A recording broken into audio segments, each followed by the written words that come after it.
नमो तस् भगवतो अरहतो सम्मा संबुद्धस्स। नमो तस् भगवतो अरहतो सम्मा संबुद्धस्स। नमो तस् भगवतो अरहतो सम्मा संबुद्धस्स। लोकगुरु शाक्य मुनि तथागत बुद्ध को कोटिशाह वंदन। साथ ही धम्मराजा सम्राट अशोक और उनके पुत्र महेंद्र और संघमित्रा उनको वंदन। साथ ही परम पावन परम पूज्य संघ को वंदना करते हुए परम पूज्य गुरुदेव की कोटिशाह वंदन, उनको त्रिवार वंदन। आज हम बात करते हैं बुद्ध के शासन में बहुत ही प्यारा एक ग्रंथ है, क्योंकि बुद्ध का संपूर्ण शासन ही बड़ा प्यारा है, किंतु उसी शासन बुद्ध के शासन में एक ग्रंथ है, मुख्यतः हम उसे त्रिपिटक साहित्य के नाम से जानते हैं। पूरा त्रिपिटक साहित्य ही बड़ा प्यारा है, किंतु त्रिपिटक साहित्य में एक साहित्य है, बड़ा प्यारा साहित्य है, जिसे हम कहते हैं धम्मपद। तो धम्मपद के विषय में पहले हम जानते हैं कि धम्मपद है क्या। तो धम्मपद बुद्ध के जीवन पे या बुद्ध के जीवन काल पे घटी उन घटनाओं का वर्णन है कि जो बुद्ध ने किसी व्यक्ति विशेष के बारे में एक एक गाथाएं, और उन गाथाओं के साथ में उस व्यक्ति के बारे में बुद्ध ने बताया, उस व्यक्ति को समझाया, तो उन गाथाओं का संकलन है जिन्हें हम धम्मपद कहते हैं। किंतु धम्मपद एक साहित्य बना है, धम्मपद नाम की एक पूरी पुस्तक है। तो धम्मपद त्रिपिटक साहित्य के सुत्त पिटक के खुद्दक निकाय का एक ग्रंथ है। इस धम्मपद में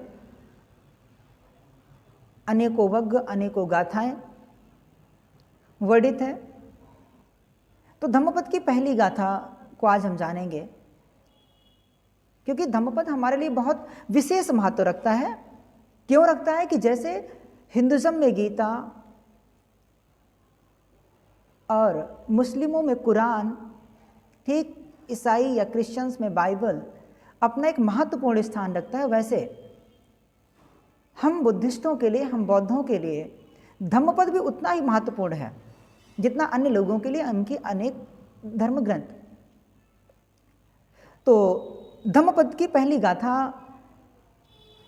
पहले वग्ग की पहली गाथा हम कह सकते हैं।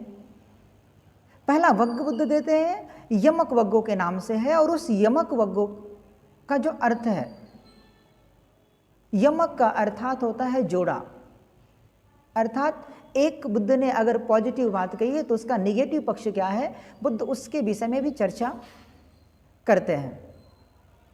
तो बुद्ध यमक वग्गों में एक पहली गाथा बताते हैं कि मनो पुब्बंग माधम्मा मनो सेठा मनोमया मनसाचे पदुट्ठेन भासति वा करोति वा ततो नंग दुख मनवेति चक्कं वा वहतो पदम। अर्थात बुद्ध कहते हैं कि सभी धर्म, व्यक्ति के सारे कर्म, ये क्या है, सभी मनोमय हैं। अर्थात मन में उत्पन्न होते हैं, और जब तक अगर मन में उत्पन्न ना हो तो कोई भी कार्य व्यक्ति कर नहीं सकता अपने जीवन काल में। तो बुद्ध कहते हैं मनसाचे पदुट्ठेन भासति वा करोति वा। अर्थात कि जब कोई व्यक्ति, पदुट्ठेन, पदुट्ठेन का तात्पर्य होता है कि जब कोई व्यक्ति अपने चित्त को बुरा बनाता है और उस बुरे चित्त से कोई कार्य करता है। हाँ, पहले तो अपने चित्त को बुरा करेगा, चित्त को गंदा करेगा, और उस गंदे मन से, उस चित्त से क्या करता है, किसी को कोई बात बोलता है। भासति वा करोति वा, कोई बात बोलता है और कोई कार्य करता है, करोति वा। तो बुद्ध कहते हैं ततोनं दुख मनवेति चक्कं वा वातोपदम। कि अर्थात उस व्यक्ति का हमेशा दुख पीछा करेगा।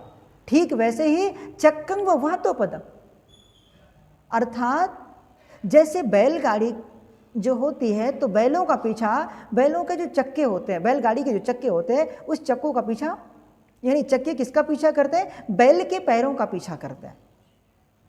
तो ठीक वैसे ही मनुष्य का दुख पीछा करता है। तो इस प्रकार से बुद्ध इस गाथा को कहते हैं। इसकी दूसरी गाथा है जिसे हम आने वाले नेक्स्ट भाग में देखेंगे। तो बुद्ध कहते हैं कि बुराई ही बुराई को जन्म देती है, अर्थात अगर हम किसी व्यक्ति को अपने चित्त को बुरा करने के पश्चात उसे कोई बात बोलते हैं, कोई कार्य करते हैं, तो स्वाभाविक है हमें भी क्या मिलेगा? दुख मिलेगा। इसी के संदर्भ में एक बहुत ही अच्छी बुद्ध ने एक घटना बताई, घटना का जिक्र किया कि बुद्ध के काल में एक भिक्षु होता है, और वो जो भिक्षु होता है बड़ा परिपक्व होता है, अपने सीलों को लेकर के, अपने प्रज्ञा को लेकर के, अपने समाधि को लेकर के बड़ा ध्यान करने वाला होता है। किंतु वो जो भिक्षु होता है पहले आधी उम्र तक उपासक के रूप में रहता है, उपासक के पश्चात वह भिक्षु बन जाता है, और जब भिक्षु बन जाता है तो वो विख्यात होता है चक्षुपाल के नाम से। तो आप सबको समझ में आ गया होगा कि हम बात करने जा रहे हैं भिक्षु चक्षुपाल की, या चक्षुपाल थेर की, जो बुद्ध के काल में एक अपना महत्वपूर्ण स्थान रखता है, बुद्ध के शासन में भी रखता है। तो जो भिक्षु चक्षुपाल है वो बड़ा ही त्याग करने वाला होता है। त्याग अर्थात वो अपने सीलों के प्रति इतना सजग है, दान के प्रति सजग है, समाधि के प्रति सजग है, साथ ही अपने आप को सील समाधि यानी साधना में क्या करता है? अपने जीवन को क्या करता है? पूरा त्याग में बना लेता है। और जब त्याग में बना लेता है तो होता यह है कि वो अरहत पद को प्राप्त कर लेता है। और जब अरहत पद को प्राप्त कर लेता है, क्योंकि बुद्ध के शासन में जो अरहत पद होता है ये एक बहुत विशाल पद है, कोई छोटा मोटा व्यक्ति नहीं हो सकता, उसके लिए विशेष साधना, विशेष सीलों की हमें जरूरत पड़ती है। किंतु एक दिन भिक्षु बनने के पश्चात किसी कारणवश क्या होता? वो अंधा हो जाता है। अनेकों कारण होते हैं जिसके कारण वो अंधा हो जाता है। तो एक दिन की बात है कि भिक्षु चक्षुपाल जेतवन विहार के बाहर पहुंचता है, और जो जेतवन विहार के बाहर जब वो पहुंचता है, जेतवन विहार पहुंचता है जो श्रावस्ती में स्थित है, वहां जब पहुंचता तो वहां रात्रि का समय था, तो अंदर पहुंचता, अंदर कोई जगह नहीं होती सोने की, तो बाहर ही सो जाता है।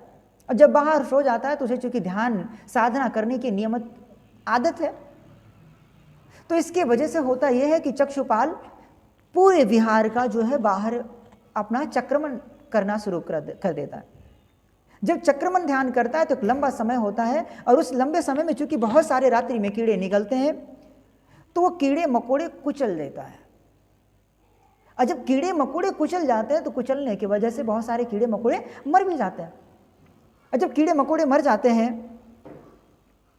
तो बहुत सारे भिक्षु लोग इसकी सूचना बुद्ध को देते हैं, बुद्ध से शिकायत करते हैं। सूचना क्या देते हैं? एक्चुअल में शिकायत करते हैं कि भगवान, जो भिक्षु चक्षुपाल थे है ना, ये क्या है? ये तो हत्यारा है, ये तो बहुत सारे जीवों की हत्या किया है। भगवान कहते हैं अच्छा। भगवान कहते हैं चक्षुपाल के विषय में कि जब कोई कीड़े मकोड़ों को कुचलता है, किसमें? अनजाने। भगवान कहते हैं भगवान ने उन भिक्षुओं को समझाया। किनको समझाया? जो भिक्षु भगवान के पास शिकायत लेके जाते हैं उनको समझाते हैं बुद्ध, और कहते हैं कि जो कीड़े मकोड़े अनजाने में कुचल गए हैं, और वह भिक्षु जो अरहत पद को प्राप्त किया हुआ व्यक्ति है, तब भिक्षुओं ने बुद्ध से उसके अंदर उन्हें कार्ड पूछते हैं कि भगवान आप कहते हैं कि जो भिक्षु अरहत है उससे गलती कैसे हुई है? अनजाने में हुई है, जानबूझ करके नहीं हुई है।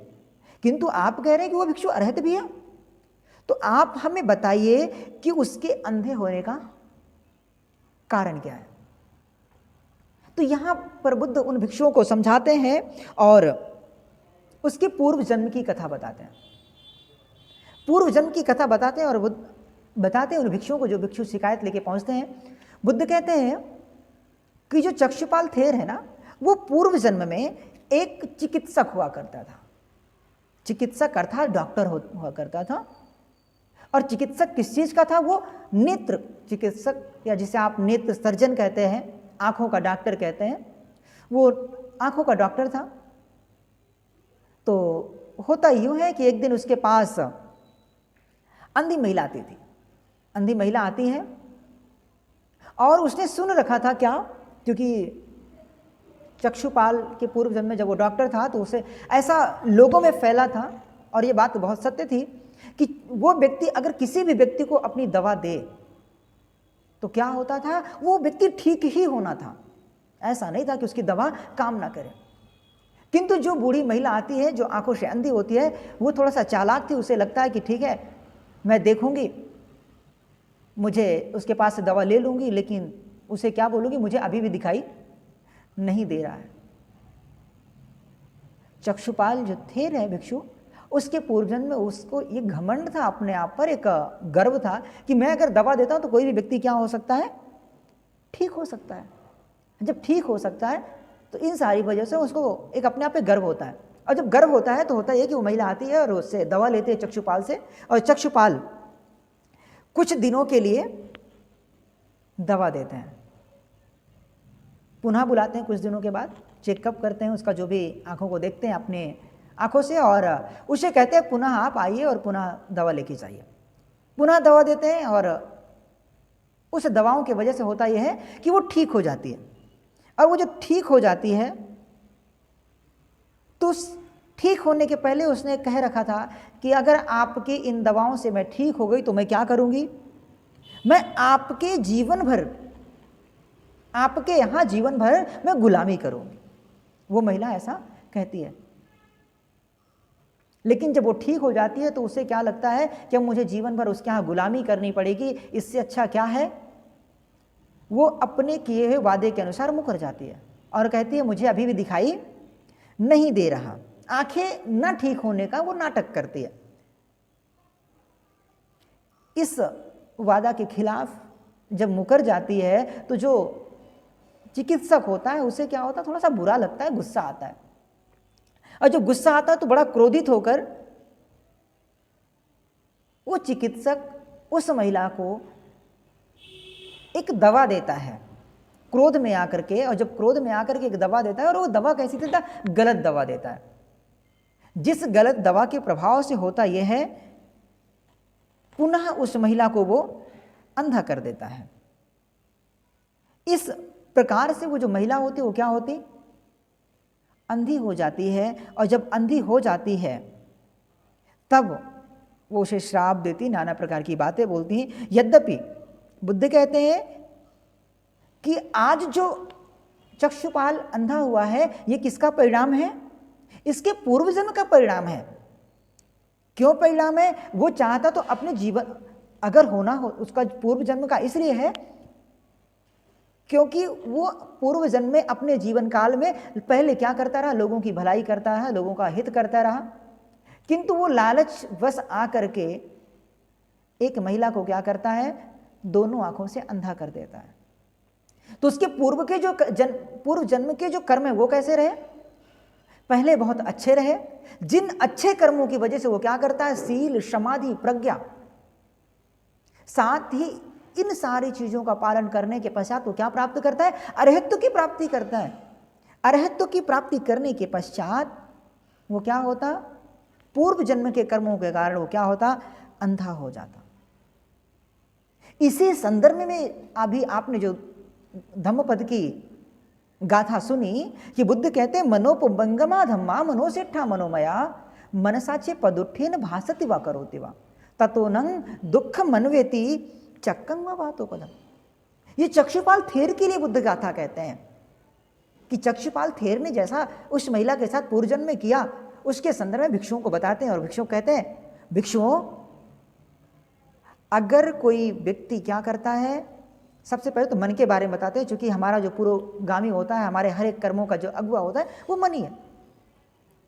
तो बुद्ध क्या कहते हैं? मनोपभंगम अधम्मा, हमारे मनों का, हमारे कर्मों का पूर्वगामी कौन है? मन है। कर्मों का अगुआ कौन है? मन है। मनसा चे पदुत्थेन भासति वा करोति वा। जो व्यक्ति अपने चित्त को बहुत बुरा करता है, बुरा बना करके क्या करता है? बोलता है और कोई कार्य करता है, तो क्या होता है? बुद्ध कहते हैं ततो नंग दुख मन में चक्कंग व वातो पदंग, कि उस व्यक्ति का हमेशा दुख पीछा करता है। तो इस प्रकार से जब दुख पीछा करता है, और ठीक वैसे ही जैसे बैलगाड़ी आगे चलती है, चक्कंग व वातो पदंग, बैलगाड़ी आगे चलती है, और उस बैलगाड़ी जब चलती है तो बैल आगे आगे चलते हैं और बैल का पीछा उस बैलगाड़ी में लगे हुए चक्के करते हैं। तो ठीक इसी प्रकार मनुष्यों का दुख पीछा करता है। तो बुद्ध के इस गाथा का तात्पर्य है कि हमेशा अपने कर्मों को बड़ा, सबसे पहले तो चित्त को अच्छा रखिए। जब आपका चित्त अच्छा होगा तो आपके कर्म अच्छे होंगे, जब आपके कर्म अच्छे होंगे तो आपको हमेशा सुख मिलेगा। तो इस प्रकार से जब आप अपने चित्त को रखते हैं तो हमेशा दुख मिलता है। तो आज यहीं पर प्रवचन समाप्त करते हैं। आप सबका मंगल हो, आप सबका कल्याण हो, आप सभी दीर्घायु हो। मैं पुनः तथागत बुद्ध को वंदन करता हूँ, साथ ही परम पावन परम पूज्य गुरुदेव को वंदना करते हुए आप सभी के लिए मंगल कामनाएं। आप सभी सुखी हो, सभी दीर्घायु हो। इन्हीं कामनाओं के साथ आप सबका मंगल हो।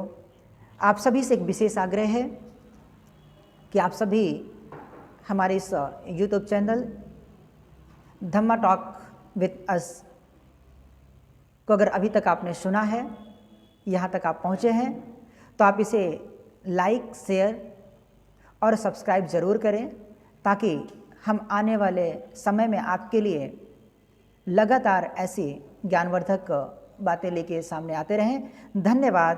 पुनः आप सभी का मंगल हो। भवतु सब मंगलं। नमो बुद्धाय, नमो धम्माय, नमो संघाय।